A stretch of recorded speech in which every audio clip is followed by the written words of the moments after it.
This is Focal Point News, your front row seat to campus headlines and the conversations driving Spartan Nation. Coming up on Focal Point. We're here to fight for health care and housing and democracy. I've flown before in government shutdowns in the past, but I know that with international travel, it's a lot different. Find out how an MSU student lives a double life. Covering campus and your local neighborhoods. Focal Point starts right now.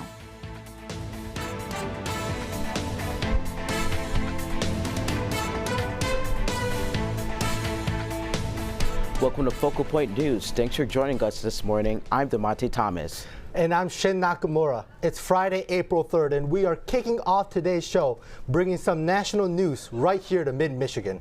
We're looking at bumper-to-bumper traffic across the United States this weekend. Not only is it Easter weekend, but the middle of spring break season for K-12 schools, prompting heightened travel. Helping you know what to expect, we've got Audrey Pelzik live from Sunoco gas station, taking a peek at gas prices during this busy week of driving. Audrey? Thanks, Shin and DeMonte. I'm here at the Sunoco station off of US 127. As you can see right here, the prices of gas are $3.87 for regular unleaded. So drivers in East Lansing and Lansing areas are getting a little bit of relief after the higher prices. But will it last? Gas prices in the Lansing and East Lansing area are starting to dip slightly after weeks of increases. According to AAA, the average price for regular unleaded in the area is now around $3.89 per gallon, down more than 20 cents from last week. But despite that recent drop, the prices are still significantly higher than they were just a month ago. Experts say the earlier spike was driven by seasonal changes as refineries switch from winter to summer gasoline blends, along with fluctuating crude oil prices. And with spring break travel and holidays like Easter increasing demand, prices could continue to shift in the coming weeks. The Lansing, East Lansing area, the metro average is about $3.89 a gallon for regular unleaded. That's down about 27 cents compared to this time last week. However, that price is still 90 cents more than this time last month. So, again, while it's nice to see prices dropping for now, experts say that it probably won't last for long. Back to you, Shin and DeMonte. Thanks, Audrey. Travel safe and enjoy the holiday weekend, Spartans.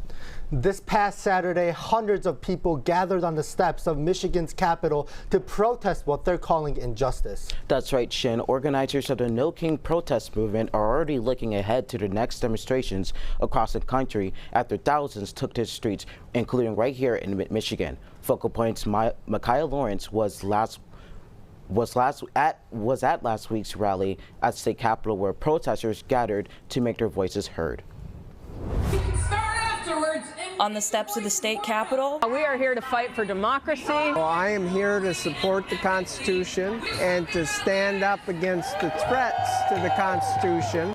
resistance isn't free. Cheryl Vandekerkhove is one of the organizers of today's rally. We know we are not the only ones who are concerned about what's happening in our country and our world. From speakers to the rally goers, they stood together to protest. These marchers are to turn to each other, to look around to see we're not alone in our resistance. We're here to fight against all of the things being done to our immigrant neighbors, to our disabled neighbors, to our trans neighbors, to our country. Along with protesting the Trump administration's actions, it was a place of acceptance and a call to action. We've got to hold the president and his cabinet accountable for the crimes they've committed against the Constitution. Number one, you're not alone. Number two, everyone's welcome under this tent. Number three, do something. And even when supporters of the administration showed up, the rally remained peaceful. Democracy has to survive. We have to give peace a chance. We have to be the ones who make this difference now. Everyone involved had the same hopes. I hope they hear how important it is to vote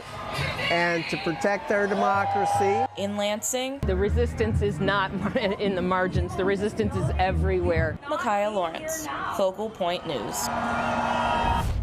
Michigan No Kings organizers have already scheduled their next protest for just a few weeks from now on May 1st.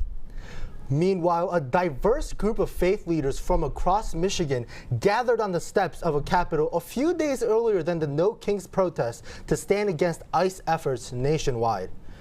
Christian, Jewish, pagan, and Muslim leaders issued statements demanding safety and protection for immigrants. They also call for lawmakers to support Senate Bills 508 through 510. These bills would close detention centers in the state, require ICE agents to be unmasked, restrict local law enforcement agencies from assisting ICE, and designate schools, churches, and hospitals as sanctuary spaces. You don't have to be a person of faith to respond to this issue, right? As people with any convictions, we need to be grounded in remembering that we are all human and that when any of us are threatened, all of us are threatened. So we have to stand with one another. Two of the three proposed bills have moved on to the Committee of the Whole so the entire legislative body can discuss updating the bill. It's been over 40 days since U.S. transportation security agents have been paid, causing long lines and delays at major airports across the country. Here in Lansing and other smaller airports, the lines haven't been too bad, but congressional ability to decide on the Department of Homeland Security funding back in February caused a slowdown nationwide. This created a stalemate, with Democrats refusing to vote to fund the DHS until concessions are made by Republicans on immigration and customs enforcement officer tactics, such as requiring body cams. As TSA agents are waiting on overdue pay and security lines in major airports are growing, President Donald Trump is supplementing staff with ICE agents. Nikki Siciliano is a PR senior at MSU in the midst of planning a graduation trip to Spain. She said she's nervous about her travel plan and the complications ICE adds. They're not really trained for that. I mean, I don't think they're really trained in general, but I don't think they're trained for the role that TSA handles, and I think that it'll be counterintuitive. I think it's just going to end up making things longer and more difficult because they don't know what they're doing. President Trump has ordered the DHS to find funds to pay the TSA, but no concrete action has been taken at this time. TSA officials recommend arriving 3 to 4 hours ahead of time to account for delays. Coming up on Focal Point, a scandal involving a late civil rights leader and how Mid-Michigan is responding. What's next in the controversy over Cesar Chavez and a Lansing city street? And how can you get involved in a global fight against cancer right here on Michigan State's campus?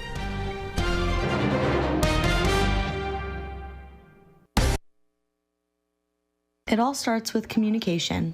Setting boundaries early on can make any shared space feel like home.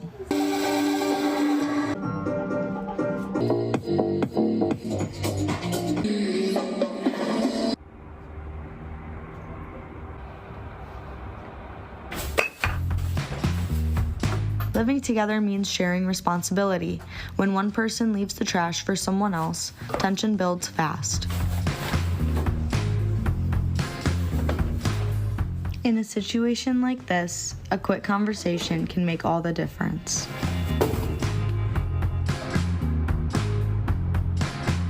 It's the same with small things, like cleaning up after yourself. When everyone does their part, it shows respect for the space and for each other. Because at the end of the day, a good living environment doesn't just happen. You build it together.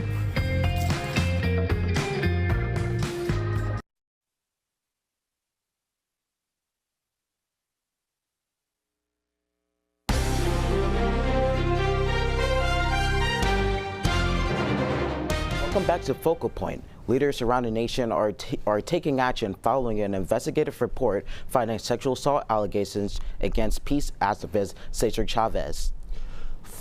Focal Point's Andrew Burns reports how leaders in Mid-Michigan are looking to change the name of this busy street. And what's next? Born and raised in Burbank, California. Growing up in Southern California, the United Farm Workers movement was all around Christian Mandarino. The leader of the movement, Cesar Chavez, was taught in schools from an early age. Going into elementary school, that time frame, that's where we first touched on Cesar Chavez. In early March, the narrative around Cesar changed. Several women, including Dolores Huerta, accused Chavez of sexually assaulting them during the movement.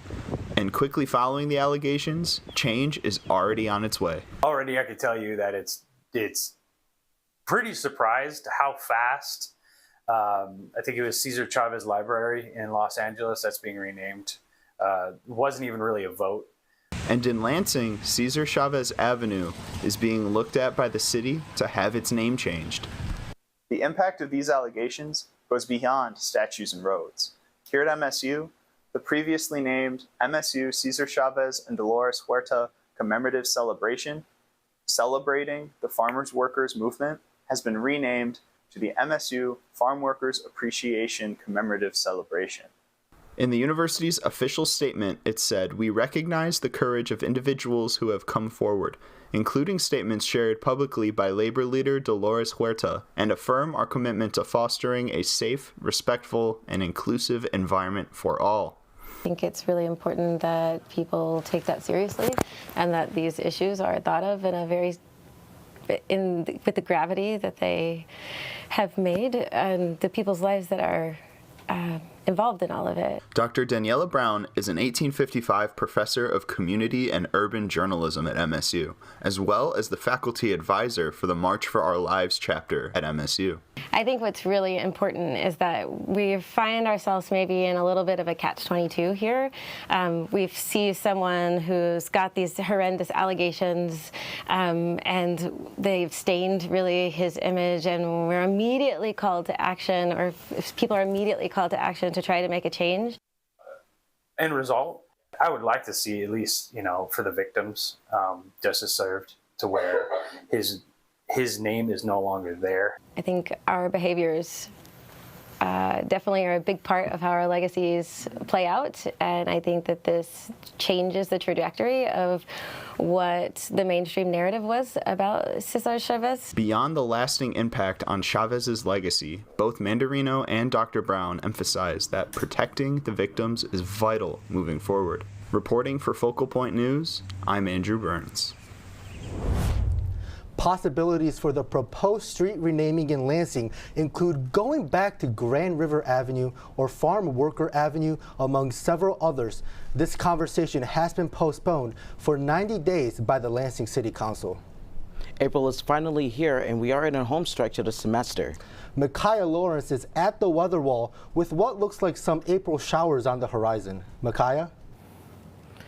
Thanks, guys. Let's take a look out on the tower cam. The sun's coming out a little bit, but it's still a little damp and kind of dreary. We'll see if that's going to change and decide to clear up as the day goes on.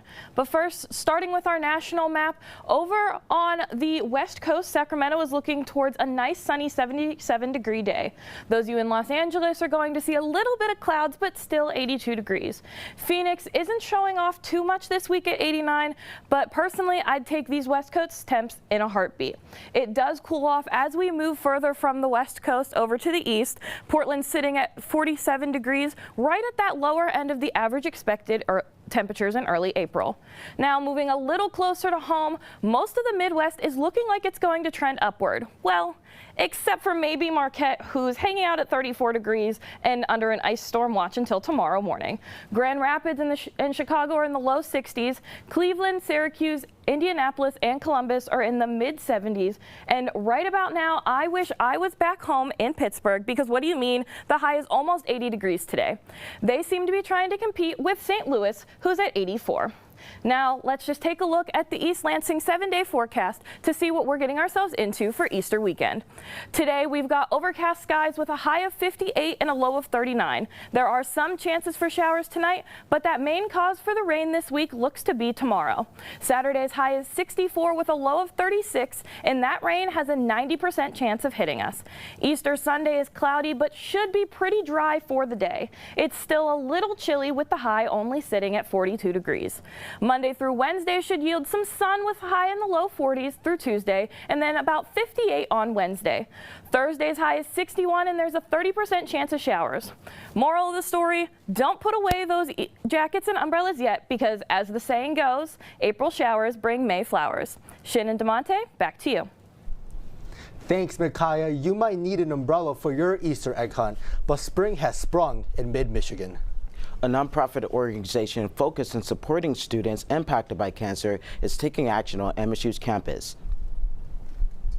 The organization, CASEM, hosted a stem cell drive on campus to find a donor match for those with cancer. Students signed up for a simple process, but one that can change lives.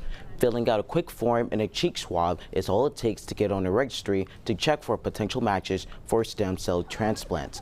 CASEM is doing this not only to find donor matches, but to bring awareness to their mission. Our mission is to serve kids whose parents have had cancer or currently have cancer, and just give them like an outlet to meet other kids who have had similar experiences because of this. And Organizers says students can get involved and stay informed on future events through social media. Being a student comes with plenty of different responsibilities, but how about running a business at the same time? Focal Point's Amy Cho talked to one student who is doing just that. Yuktha Pulavarthi started baking for fun in middle school. Food was just a big part of my life. It was a way to spend time with her mom in the kitchen. And then baking kind of was cooking was my mom's, so I took on baking for myself. Yuktha specializes in creating macarons, a nod to her favorite baker, Nick McCready's. I really just enjoyed the process of, and it's so particular, figuring out what will work, what doesn't. And it's just really interesting to me. For Yuktha, baking started out as just a hobby, but it quickly became so much more.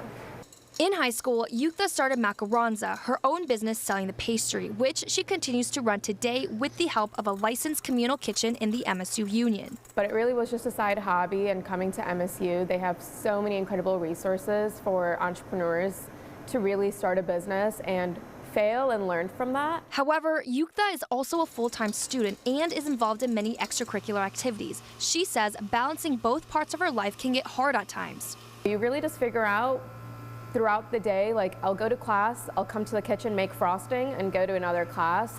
I've gone to class covered in like macaron batter and all of that.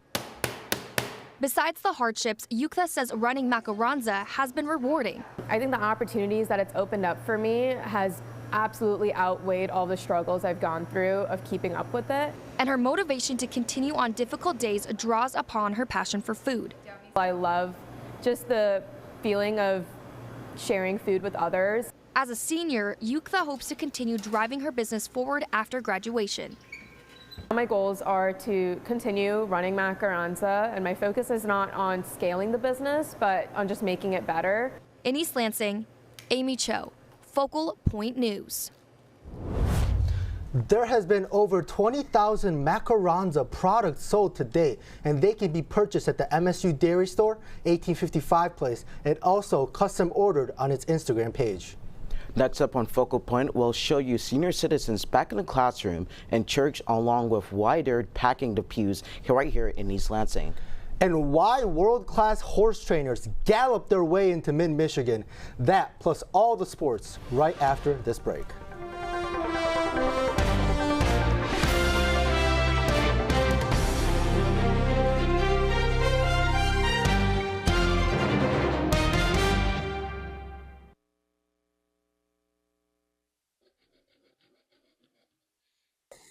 Yeah, dude, I had a crazy outing last week and I shot like 5 birdies, dude.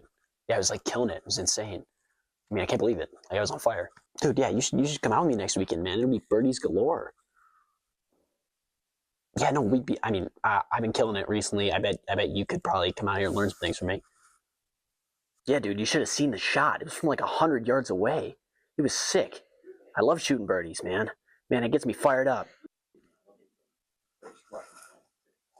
This guy's crazy. What's he talking about? All right, I gotta say something. I need to interject here. Dude, what are you talking about with this bird stuff? Birds are beautiful creatures. You can't just like go around killing them whenever you want. You say you're shooting eagles? Like, what's wrong with you, man? Dude, I'm talking about golf. MSU has 2 golf courses, so don't pass up the opportunity to go bond with your colleagues and classmates over a game. Don't be an oaf. Learn how to golf.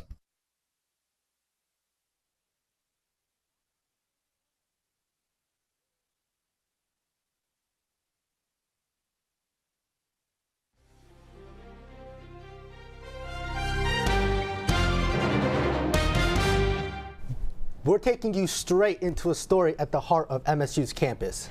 MSU's Town and Gown series is a collaborative program working with university departments and local senior programs to translate university expertise into meaningful public dialogue.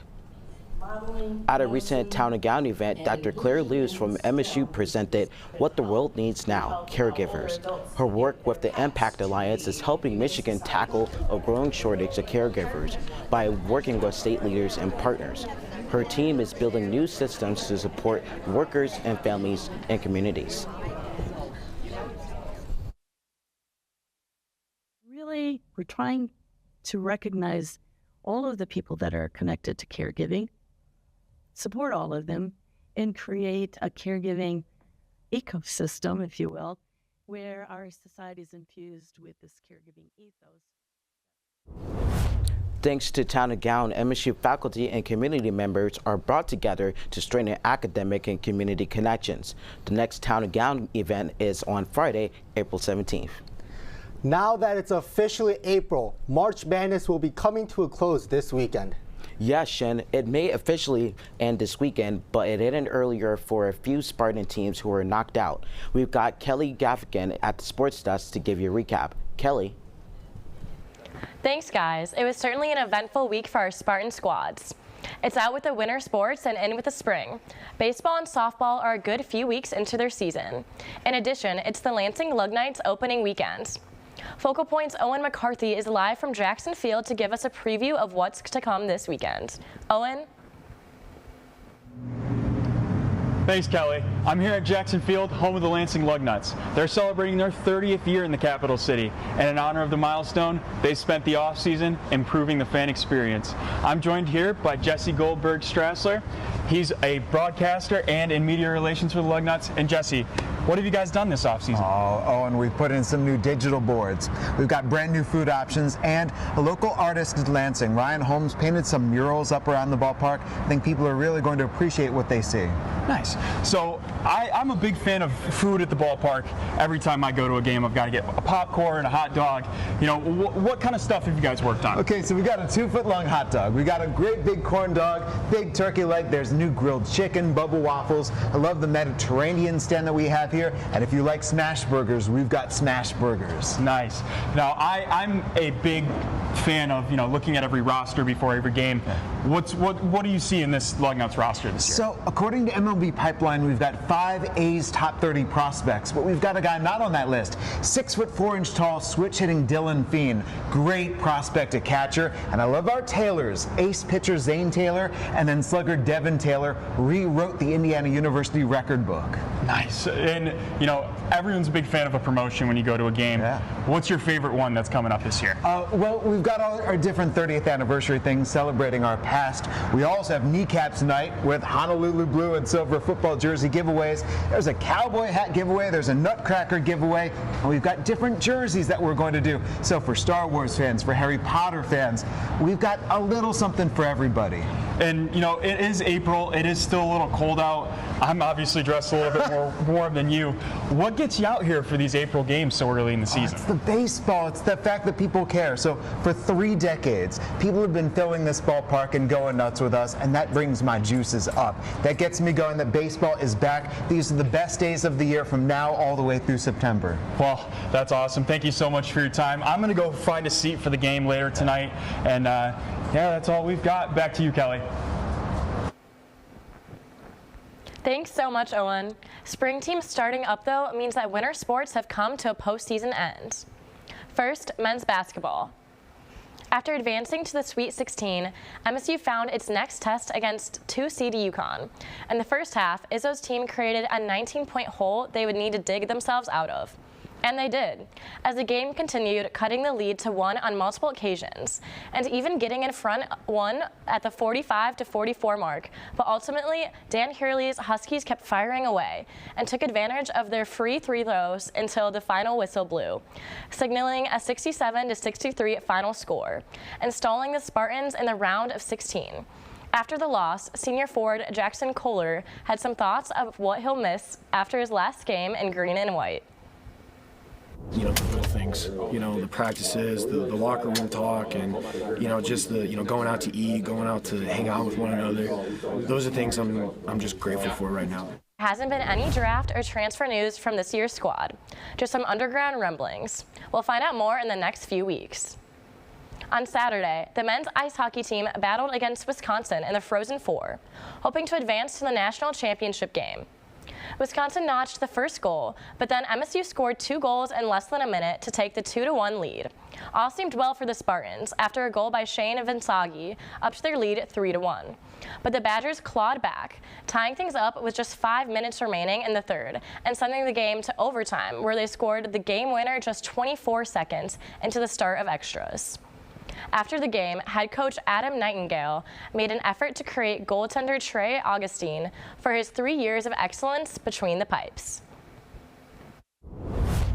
There's no guarantees, and you can do everything right, and you can. I mean, Trey's been unbelievable for us, right? And I go back to, you know, when Trey signed up to play for us, we were coming off of losing 16 games in a row, and you're a goalie, and you're willing to sign up for that. With his pedigree, he could win anywhere he wanted in the country, and what he's done for our program is unbelievable. He's one of us. He's a Spartan. He's a low maintenance guy. He's a humble guy.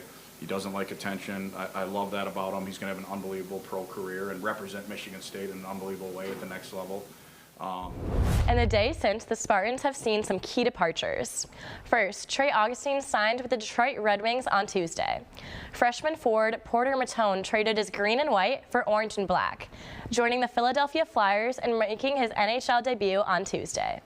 And just on Wednesday, Maxim Trebek signed an entry-level contract with the Buffalo Sabres. The Spartans will be back on ice next season with some new talent to replace these 3 anchors. And that's what's happening in sports this week. Back to you, Shannon DeMonte. Thanks, Kelly. Over at the MSU Pavilion, a horseback riding clinic brought together trainers, professionals, and riders for a weekend of learning. The Legacy Equine Summit welcomed people from across the region to learn from some of the most experienced clinicians and industry professionals, all while on horseback. The goal of the Equine Summit is to bring all riders together, no matter what level they're at. There were live demos along with conversations and feedback from renowned trainers. In this and learn, and ultimately, for being a horse trainer, the fact that people are here gaining knowledge, that's what it's about. Organizers hope that they can continue this event annually, helping anyone who is interested to get on horseback. Thanks for sticking with us this morning. Safe travels this Passover, Easter, and for some, spring break. We leave you now with the sounds of a No Kings protest choir. See you next time on Focal Point.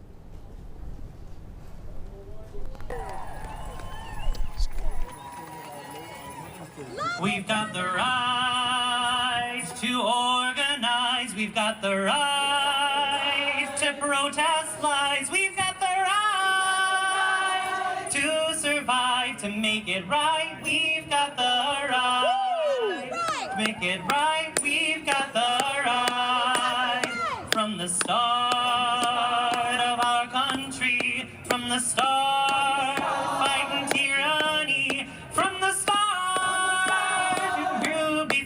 To make it right, we've got the right. To make it right, we've got the right. We've organized town through the years. We've organized blood, sweat, and tears. We've organized freedoms we hold dear. To make it right,